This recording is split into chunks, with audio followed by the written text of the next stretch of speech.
Selamat pagi, jemaat yang dikasihi Tuhan.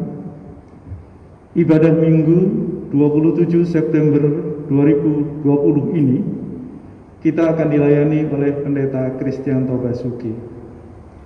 Sebelum kita memulainya, mari kita mengambil saat teduh sejenak.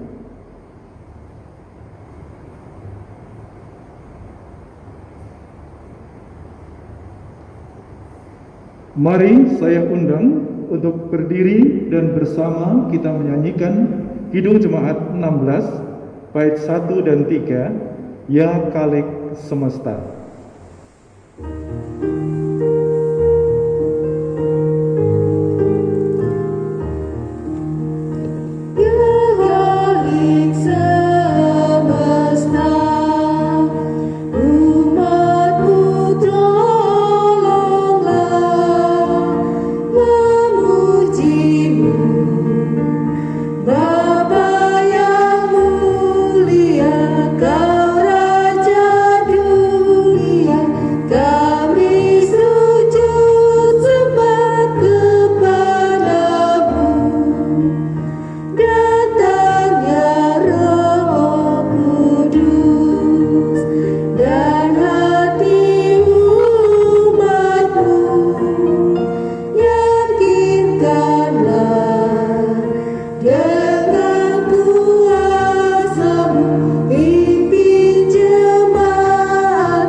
Jemaat yang dikasihi Tuhan, dalam pengakuan bersama mari kita nyatakan bahwa kebaktian kita pada saat ini berlangsung oleh karena pertolongan kita yang adalah di dalam nama Tuhan yang menjadikan langit dan bumi.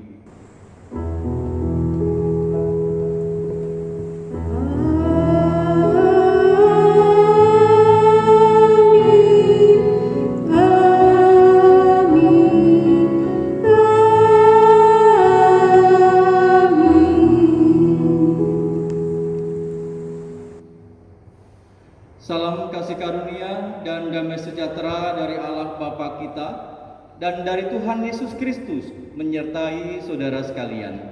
Dan menyertai saudara juga. Dipersilahkan duduk. Jemaat yang dikasihi dan juga mengasihi Tuhan Yesus Kristus, tema kita pada ibadah hari ini adalah mentalitas menyalahkan. Namun sebelum kita bersama merenungkan akan tema itu, mari kita kembali melihat seperti apa yang disampaikan oleh Rasul Paulus di dalam suratnya kepada jemaat di Filipi, yaitu Filipi pasal yang kedua ayat yang pertama sampai dengan yang keempat.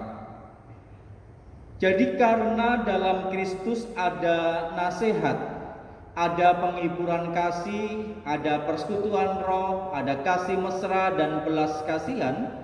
Karena itu sempurnakanlah sukacitaku dengan ini. Hendaklah kamu sehati sepikir dalam satu kasih, satu jiwa, satu tujuan, dengan tidak mencari kepentingan sendiri atau puji-pujian yang sia-sia. Sebaliknya, hendaklah dengan rendah hati yang seorang menganggap yang lain lebih utama daripada dirinya sendiri. Dan janganlah tiap-tiap orang memperhatikan kepentingannya sendiri, tetapi kepentingan orang lain juga.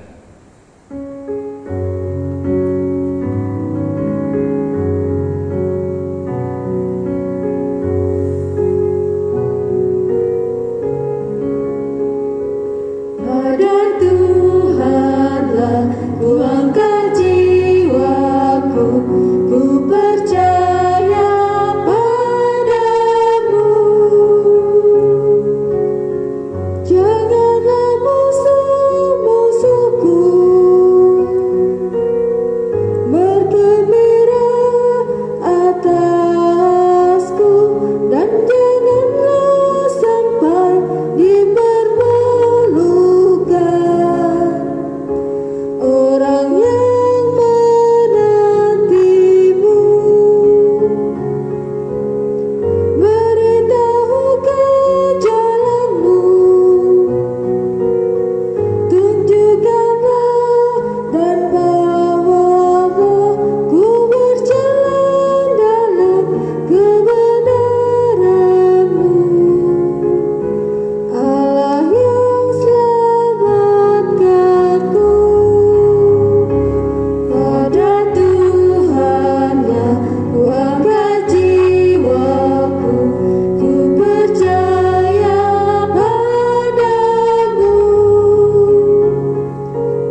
perjanjiannya. Pada Tuhanlah ku angkat jiwaku, ku percaya padamu. Jemaat yang dikasihi Tuhan, kita masuk di dalam pengakuan dosa, dan mari secara pribadi saya memberikan kesempatan kepada jemaat sekalian untuk menaikkan doa pengakuan dosanya di hadapan Tuhan. Kita berdoa.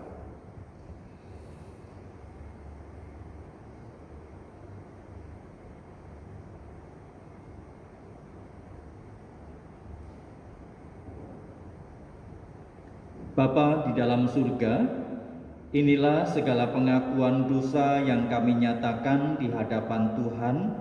Kami memohon pengampunan yang berasal dari Tuhan, karena hanya di dalam nama Tuhan Yesus Kristus, dalam nama itulah pengampunan itu boleh dinyatakan dan diberikan. Ampunilah kami ya Tuhan, di dalam Tuhan Yesus Kristus kami berdoa. Amin.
Saya undang jemaat untuk bersama berdiri dan kita mendengar akan berita anugerah di dalam Filipi pasal yang kedua ayat yang ke-12 sampai dengan 13.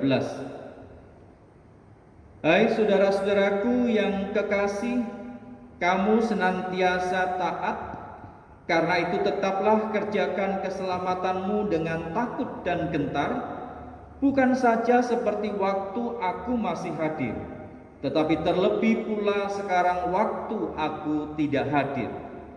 Karena Allah lah yang mengerjakan di dalam kamu baik kemauan maupun pekerjaan menurut kerelaannya.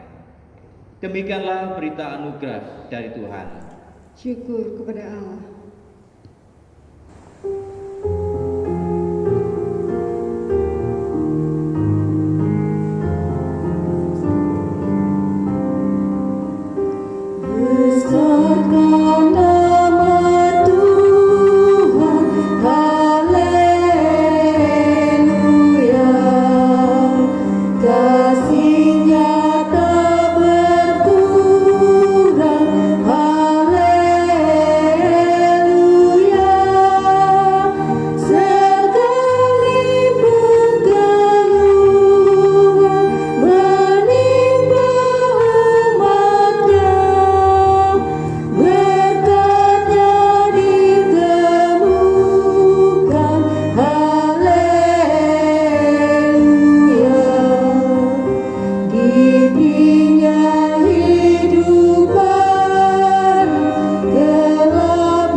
Mari jemaat yang dikasihi Tuhan, sebelum bersama kita membaca dan merenungkan mendengarkan firman Tuhan, kita berdoa. Ya Tuhan, berkatilah kami dengan kuasa Roh Kudus-Mu ketika kami saat ini akan bersama membaca dan merenungkan firman-Mu. Dan biarlah melalui firman yang bersama akan kami baca dan kami renungkan ini, kehidupan kami selalu memuliakan Tuhan, bahkan dalam hidup kami ini kami terus membesarkan nama Tuhan. Di dalam Tuhan Yesus Kristus, Sang Firman yang hidup, bersabdalah ya Tuhan. Amin. Jemaat yang dikasihi Tuhan, pembacaan Injil Tuhan Yesus Kristus menurut Matius. Injil Matius pasal yang ke-21, ayat yang ke-23 sampai dengan 32.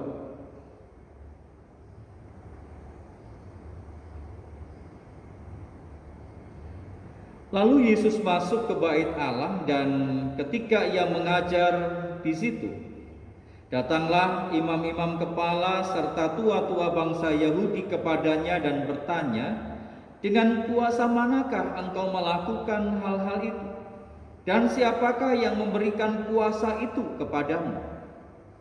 Jawab Yesus kepada mereka, "Aku juga akan mengajukan satu pertanyaan kepadamu, dan jikalau kamu memberi jawabnya kepadaku, aku akan mengatakan juga kepadamu dengan kuasa manakah aku melakukan hal-hal itu. Dari manakah baptisan Yohanes? Dari surga atau dari manusia?" Mereka memperbincangkannya di antara mereka dan berkata, "Jikalau kita katakan dari surga, ia akan berkata kepada kita, 'Kalau begitu, mengapakah kamu tidak percaya kepadanya?' Jikalau kita katakan dari manusia, kita takut kepada orang banyak, sebab semua orang menganggap Yohanes ini nabi." Lalu mereka menjawab Yesus, "Kami tidak tahu." Dan Yesus pun berkata kepada mereka, "Jika demikian, aku juga tidak mengatakan kepadamu dengan kuasa manakah aku melakukan hal-hal itu. Tetapi apakah pendapatmu tentang ini? Seorang mempunyai 2 anak laki-laki, ia pergi kepada anak yang sulung dan berkata, 'Anakku, pergi dan bekerjalah hari ini dalam kebun anggur.' Jawab anak itu, 'Baik, Bapa,' tetapi ia tidak pergi. Lalu orang itu pergi kepada anak yang kedua dan berkata demikian juga. Dan anak itu menjawab, 'Aku tidak mau.' Tetapi kemudian ia menyesal, lalu pergi juga. Siapakah di antara kedua orang itu yang melakukan kehendak ayahnya?" Jawab mereka, "Yang terakhir." Kata Yesus kepada mereka, "Aku berkata kepadamu, sesungguhnya pemungut-pemungut cukai dan perempuan-perempuan sundal akan mendahului kamu masuk ke dalam kerajaan Allah. Sebab Yohanes datang untuk menunjukkan jalan kebenaran kepadamu, dan kamu tidak percaya kepadanya. Tetapi pemungut-pemungut cukai dan perempuan-perempuan sundal percaya kepadanya. Dan meskipun kamu melihatnya, tetapi kemudian kamu tidak menyesal, dan kamu tidak juga percaya kepadanya." Demikianlah Injil Tuhan Yesus Kristus. Yang berbahagia adalah setiap kita yang mendengar akan firman Tuhan dan memelihara dalam kehidupan hari lepas hari. Haleluya. Haleluya, haleluya, haleluya.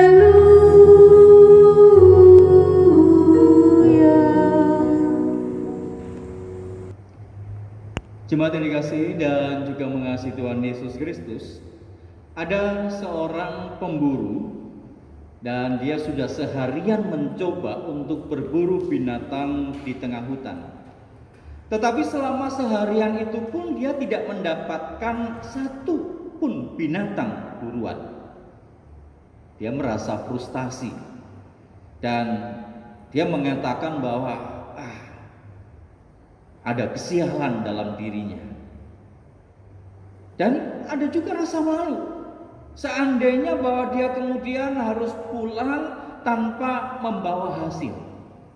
Nah, di tengah situasi ini, saudara, di tengah rasa frustasi, dia tiba di sebuah area yang terbuka dan dia melihat ada seekor babi hutan yang terbaring dengan kaki yang penuh dengan luka. Dengan tersenyum, sang pemburu ini kemudian mengatakan, "Wah, ada sasaran empuk." Dan dia pelan-pelan mendekati lokasi itu dan dia berhenti. Tiba-tiba dia terhenti dan ada sesuatu yang ada di dalam dirinya yang membuat dia merasa bimbang. Di satu sisi dia akan mendapatkan hasil buruan itu. Ada kesempatan dan itu kesempatan yang mudah karena binatang buruan itu sedang terluka. Tetapi di sisi lain, naluri dia sebagai seorang manusia, dia punya belas kasih. Dan itu terusik, saudara. Dia merasa kasihan, dia merasa iba melihat babi yang terluka itu. Nah, di tengah situasi bahwa dia terombang-ambing dengan kebimbangan itu, tiba-tiba ada seekor singa betina yang datang dan mendekati tempat di mana babi hutan itu terbaring. Nah, sang pemburu ini kemudian berpikir, waduh, jangan-jangan singa ini pun juga mengincar babi yang terluka itu.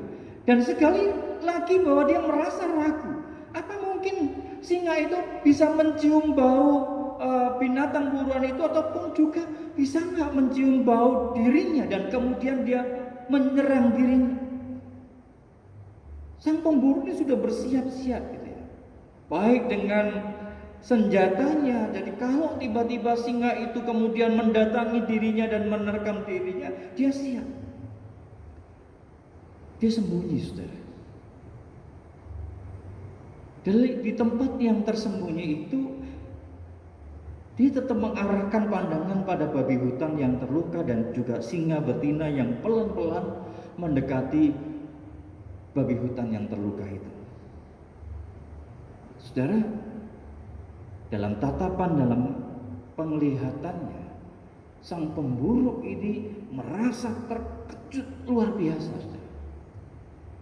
Ketika sang singa betina itu mendekati buruannya, mendekati babi hutan yang terluka itu, singa betina itu tiba-tiba menjatuhkan daging yang dia bawa di depan babi hutan itu. Dia memakan secukupnya daging itu dan kemudian menyisakan, dan setelah daging yang sisa itu dia tinggalkan tempat itu.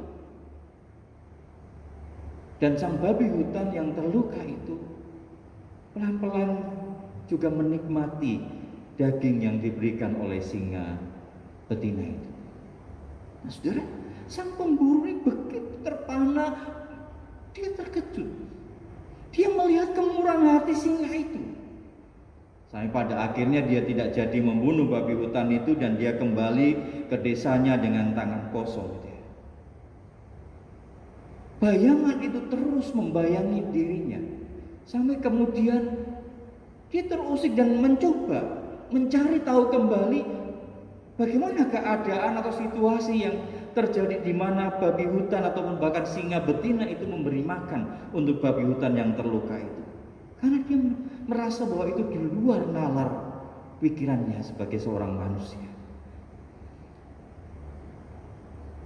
Dia datangi tempat itu, dia tidak melihat babi hutan, juga dia tidak melihat singa betina yang membawa makanan itu, tapi dia terus cari. Dia terus kelilingi daerah itu untuk mendapati dan menemukannya, sampai kemudian dia melupakan bahwa sepanjang hari itu dia tidak makan. Dia kelaparan. Tapi dia tunggu. Karena dia berpikir bahwa bagaimana mungkin seekor singa memberi makan babi hutan. Dalam nalarnya dia hanya mengatakan, oh kalau begitu alam semesta ini luar biasa, dan alam semesta ini pun juga mampu memberi makanan pada mereka yang sedang kelaparan. Dia punya pikiran itu. Dan dia merasakan bahwa dia lapar. Dia berbaring di tempat itu dan dia merasakan badan yang sudah mulai lemas. Nah, di tengah situasi itu tiba-tiba dia mendengar satu suara, saudara. Seekor babi hutan yang terpincang-pincang masuk dan pemburu itu mengenali, dan dari ambang batas kesadarannya sang pemburu ini mendengar suara, "Sedang apa kamu tergeletak dan nyaris mati di tempat ini?" tanya babi hutan. Pemburu itu mengatakan, "Ya, beberapa hari lalu aku melihat singa betina itu dan membawakan makanan untukmu. Pada saat kamu sedang terluka parah, kamu lemah dan kamu kesakitan. Sebagaimana aku pada saat ini, aku pun juga mengalami itu. Dan aku juga menunggu alam yang berbelas kasihan kepadaku, mengirimkan makanan yang kuperlukan pada saat ini." Tapi apa jawab babi hutan tadi? "Dasar manusia bodoh. Anda keliru memilih contoh. Anda seharusnya meniru singa betina tadi. Kenapa kamu memikirkan yang lemah, yang sakit, yang tidak berdaya? Bukankah semulanya tubuhmu itu sehat dan bugar? Mengapa kamu tidak berpikir seperti singa betina tadi? Mencoba mencari, tetap berusaha di tengah keterbatasan yang ada dan bahkan berbagi." Nah, saudara yang dikasihi Tuhan, satu cerita yang membuat kembali saya merenungkan. Karena kerap kali orang berpikir tentang pemeliharaan Allah yang terjadi adalah ketika Allah memelihara umatnya dengan hal-hal yang spektakuler. Mungkin orang akan berpikir tidak usah untuk bekerja, tidak usah untuk melakukan aktivitas, toh semuanya Tuhan akan sediakan. Bahkan Tuhan berjanji segala sesuatu yang kita minta itu pasti diberikan. Jadi kalau sakit cukup berdoa.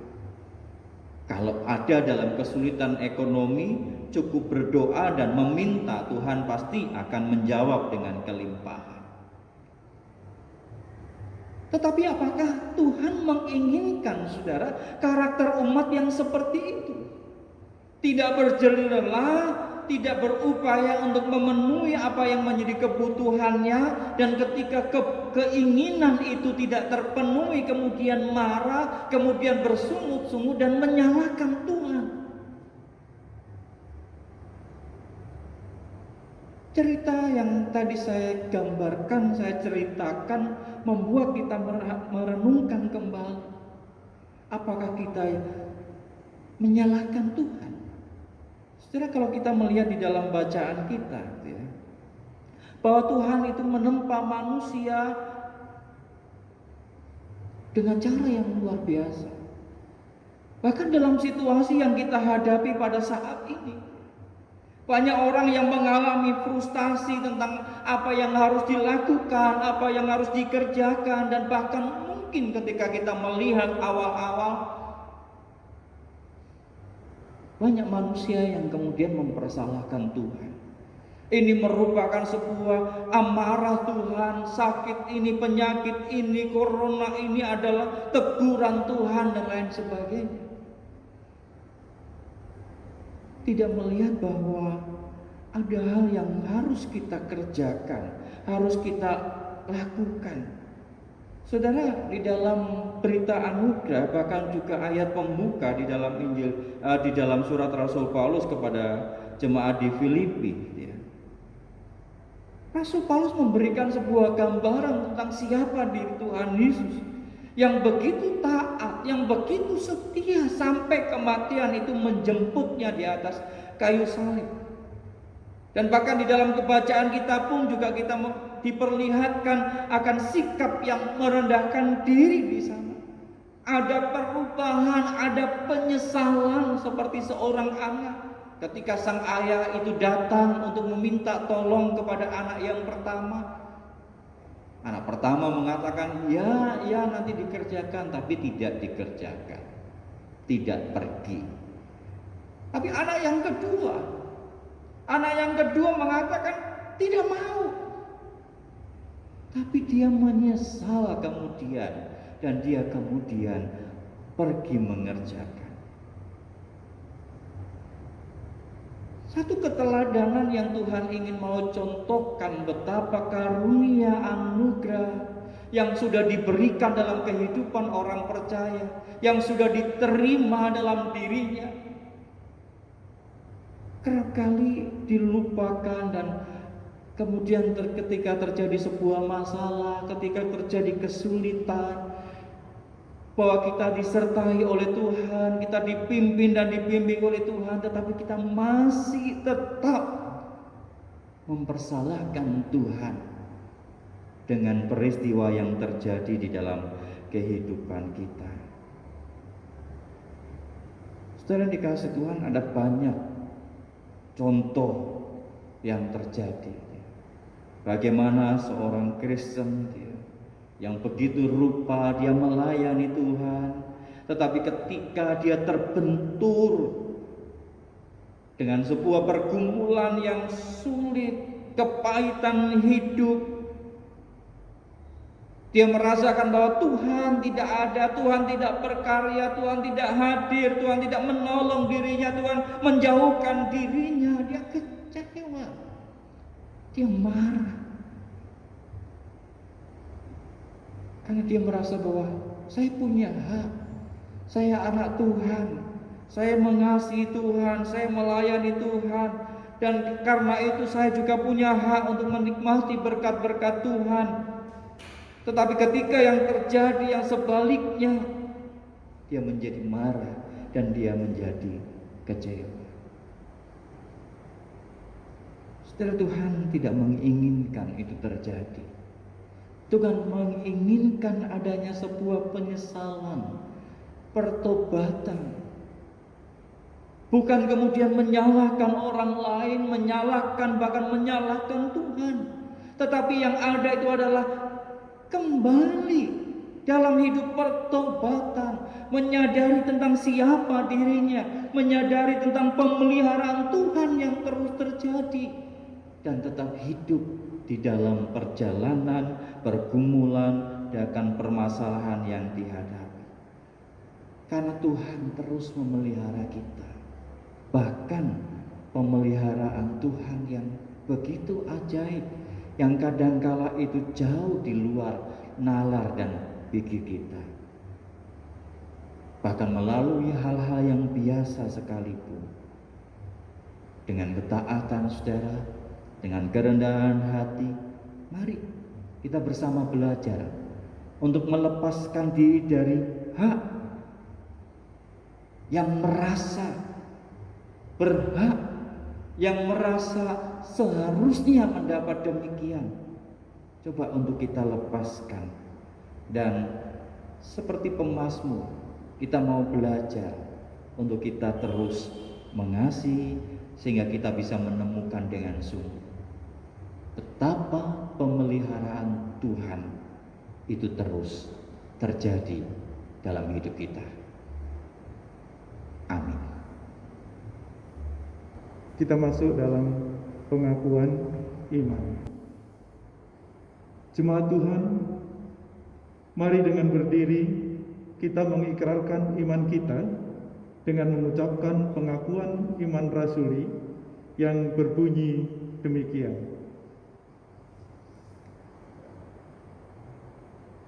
Aku percaya kepada Allah, Bapa yang Maha Kuasa, Khalik langit dan bumi, dan kepada Yesus Kristus, Anaknya yang tunggal Tuhan kita, yang digandung daripada Roh Kudus, lahir dari anak darah Maria, yang menderita sengsara di bawah pemerintahan Pontius Pilatus, disalibkan, mati dan dikuburkan, turun ke dalam kerajaan maut. Pada hari yang ketiga, bangkit pula dari antara orang mati, naik ke surga, duduk di sebelah kanan Allah, Bapa yang Maha Kuasa. Dan dari sana ia akan datang untuk menghakimi orang yang hidup dan yang mati. Aku percaya kepada Roh Kudus, gereja yang kudus dan am, persekutuan orang kudus, pengampunan dosa, kebangkitan orang mati, dan hidup yang kekal. Amin. Mari jemaat yang dikasihi Tuhan, kita masuk di dalam doa syafaat. Mari bersama kita berdoa. Bapa di dalam surga, kami memohon ampun ya Tuhan, jikalau kami masih kerap kali menyalahkan orang lain dengan keadaan yang kami hadapi, dengan situasi yang terjadi pada diri kami. Bahkan kerap kami menyalahkan Tuhan, mempertanyakan Tuhan dengan kekuasaan Tuhan, dengan keajaiban karya Tuhan yang seolah-olah pudar dan sirna dan tidak terjadi dalam kehidupan kami. Kami melupakan bahwa sesungguhnya kami perlu untuk mengoreksi diri kami. Apakah benar Tuhan meninggalkan kami dan melupakan kami? Apakah kami melupakan pemeliharaan Tuhan yang terus terjadi sampai dengan saat ini? Ampunilah kami ya Tuhan. Di tengah situasi yang terjadi, baik oleh karena pandemi ini ya Tuhan, di mana ada banyak tantangan, ada banyak pergumulan yang dihadapi. Situasi sekolah bagi anak-anak kami, mereka yang harus menjalani pembelajaran jarak jauh, mereka yang belajar di rumah, mereka yang setiap hari harus menatap komputer atau gadget mereka, mereka yang hanya duduk. Ada banyak kesulitan, ada banyak rasa yang timbul, kebosanan, keengganan, dan bahkan juga situasi perjumpaan di mana mereka yang harus bertemu dengan teman sebaya, bisa bercerita, bercanda, itu tidak terjadi. Semua melalui media gadget yang ada. Tolonglah kami ya Tuhan, bersama dengan para orang tua yang mendampingi, untuk Tuhan berikan kesabaran dan bahkan juga hikmat untuk supaya kami boleh menolong dan mendampingi putra-putri kami, sehingga belajar mereka juga tidak terhalang dan terhenti, dan bahkan juga mereka tidak mundur oleh karena kebosanan dan keengganan. Tapi biarlah dalam situasi ini kami tetap bersemangat menjalaninya. Juga pergumulan pekerjaan yang kami hadapi, situasi yang ada yang mungkin membawa kami ada di dalam masa susah, yang terhenti pekerjaannya oleh karena perusahaan yang tutup, ataupun juga oleh karena pengurangan sehingga pendapatan yang menurun, sepinya orang yang kemudian bertransaksi. Di tengah situasi yang ada ini ya Tuhan, mampukan kami untuk kami tetap mengucap syukur, karena kami tahu pemeliharaan Tuhan tidak akan terhenti. Bahkan Tuhan akan menolong kami dan membimbing kami melewati badai kehidupan ini. Tolonglah kami dalam hidup bergereja kami pun, dalam situasi-situasi yang ada, kami juga mohon berkat hikmat dan pertolongan Tuhan, biar kami tidak terhenti dan terputus untuk dalam relasi kami bersama-sama dengan yang lain, kami tetap membangun kehidupan bersama dan persekutuan di dalam Tuhan. Tolonglah kami dan berkatilah kami. Dan kami juga menyerahkan bangsa dan negara kami, secara khusus untuk Kota Tuban. Kiranya bersama dengan tenaga kesehatan, dengan Satgas Covid, bahkan untuk pemerintahan, baik daerah dan pusat, boleh bergandeng tangan untuk mengentaskan, melewatkan kehidupan bangsa dan negara ini, bahkan seluruh umat manusia di dunia ini, melewati pergumulan bersama lepas dari pandemi COVID-19 ini ya Tuhan. Berikan hikmat dan kehidupan untuk kami boleh bersama-sama saling menopang dan saling melengkapi. Inilah Tuhan, syafaat kami yang kami alaskan dalam satu nama, Tuhan kami Yesus Kristus, yang telah mengajar kami berdoa yang bersama akan kami nyanyikan.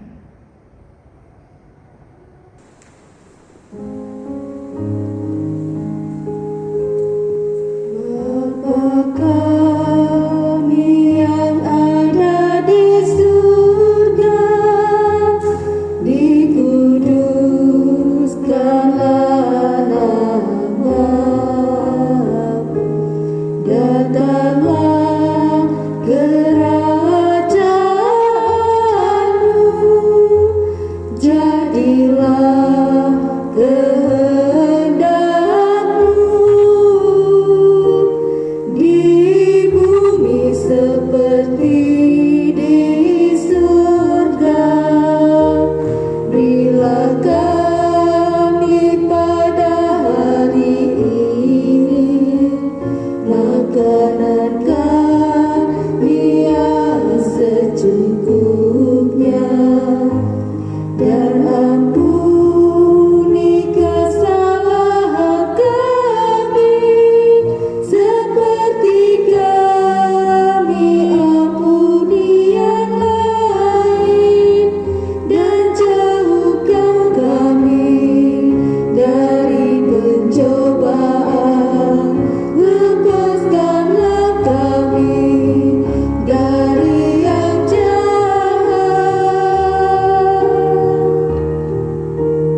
kita masuk di persembahan. Sebelum kita memberikan persembahan, kami sampaikan nats persembahan sebagai dasar kita memberikan persembahan pada kebaktian saat ini yang terdapat di dalam Yeremia 5 ayat 24 yang berbunyi, mereka tidak berkata dalam hatinya, baiklah kita takut akan Tuhan Allah kita yang memberi hujan pada waktunya, hujan pada awal musim maupun hujan pada akhir musim, dan yang menjamin bagi kita minggu-minggu yang tetap untuk panen. Saudara dapat mengumpulkan persembahan saudara dalam amplop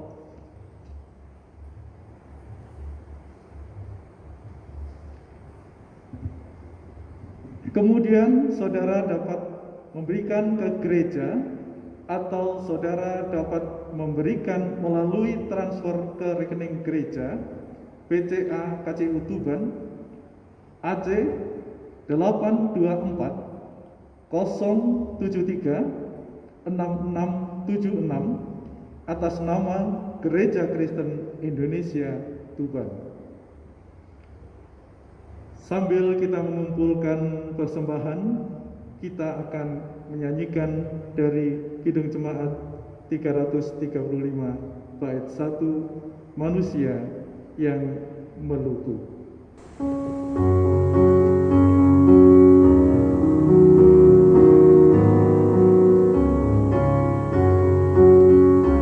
Manusia yang meluku menaburkan benih, tetapi kesuburan Tuhanlah yang memberi.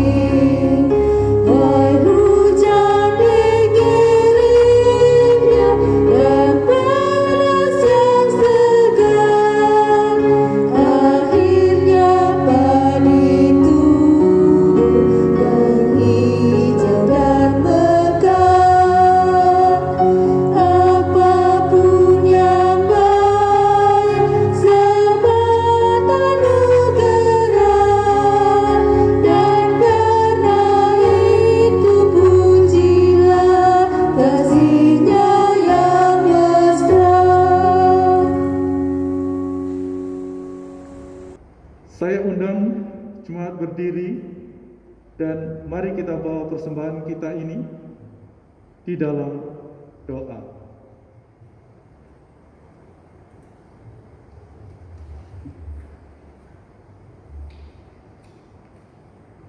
Ya Bapa, berkati persembahan ini. Kiranya persembahan ini dapat kami pakai untuk menyatakan kuasa-Mu di tempat ini. Kiranya persembahan yang telah kami berikan juga dapat menjadi alat untuk memperluas kerajaan-Mu. Terima kasih Tuhan Yesus. Kami telah berdoa dan mengucap syukur. Amin.